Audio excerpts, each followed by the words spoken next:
You are listening to the Vet Podcast, presented by veterinarian Dr. Brian Greger from New Zealand and featuring an international team of animal health professionals.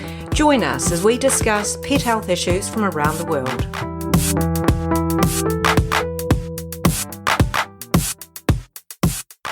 After a wee break, we're back again. Unfortunately, we still have a bit of false advertising. The team of international experts is actually just me at the moment.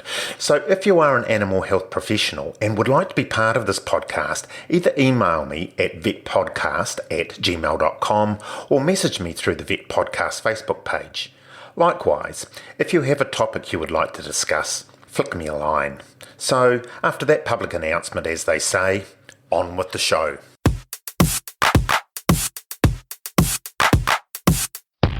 Trying to hide their pain is a natural behaviour for a lot of animals.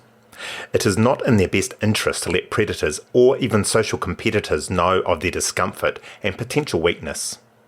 Dogs are no exception. This can make it quite difficult to tell if your dog is in pain. If you look closely though, there are a few telltale signs we use to detect pain in dogs. And also, with a number of people living the good life and raising their own chickens, what do you do with that clucky chook?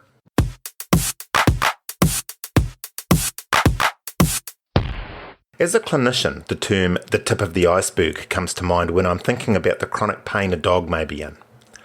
I am sure that we are only recognising a small number of our patients that are suffering from discomfort.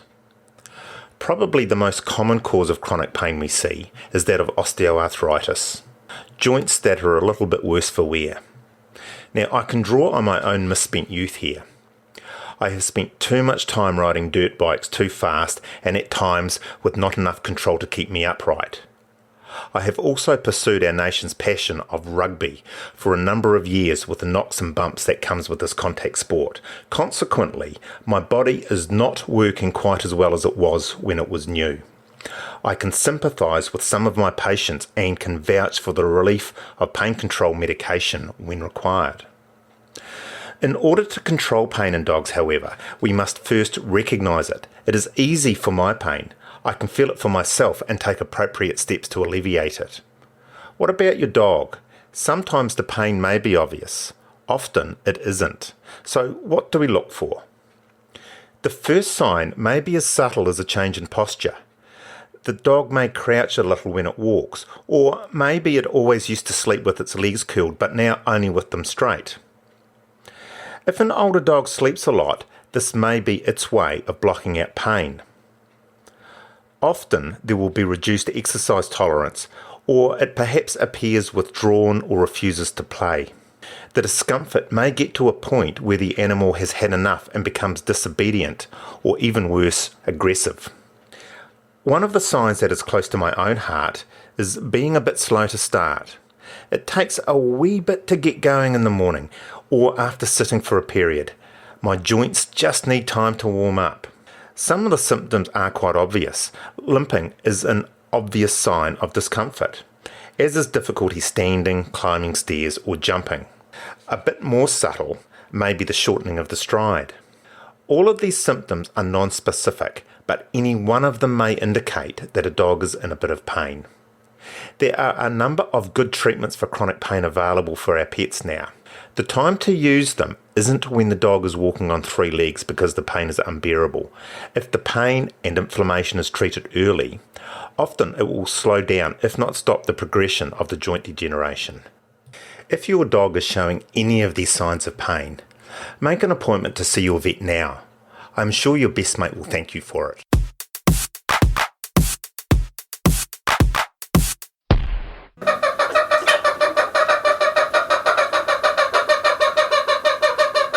It is always interesting looking at the statistics in the back of our practice website. One of the most common searches is for clucky hens. Now this is quite topical because we have had 2 of our hens become clucky at home recently. For those of you who get your eggs in a packet from a supermarket, you're probably going, "You what?" A clucky hen is one whose hormones have changed to stop her laying eggs and now to sit on the eggs, ideally I suppose to hatch them. All laying hens go through this clucky phase, often in spring and usually for up to 3 months. Now that's all very fine if you're wanting the hen to hatch fertilised eggs, but it doesn't help the pantry very much. Being clucky causes several problems. The first one is obvious: no eggs. The second one is that she will be taking up the laying box, stopping other hens from laying. Thirdly, a clucky hen is very possessive of her clutch of eggs and can be vicious when you go to get the eggs out from under her. Although a bit counterintuitive, it takes a lot of energy to sit on the eggs, and some hens can overheat on the laying box, and some even forget to eat. So if you have a clucky hen, what do? I guess if you do want her to hatch eggs, the first thing to ensure is that the eggs are, in fact, fertile. Obviously, this won't occur if you don't have a rooster or have purchased some fertile eggs. So, to unclucky, I don't know if that's a term, but to unclucky a chook, if you do want chickens, put her and the fertilised eggs in another coop and stand back and wait. Usually it takes 21 days for her to hatch. If you don't want her to hatch the eggs, this is what we do. Remove her from the coop. We actually put her in a smaller cage which doesn't have a nesting box in it. Obviously with food, water and shelter though. It may take as little as 24 to 48 hours for her to mend her ways. Put her back in with the other hens and hopefully in no time at all she should be laying again.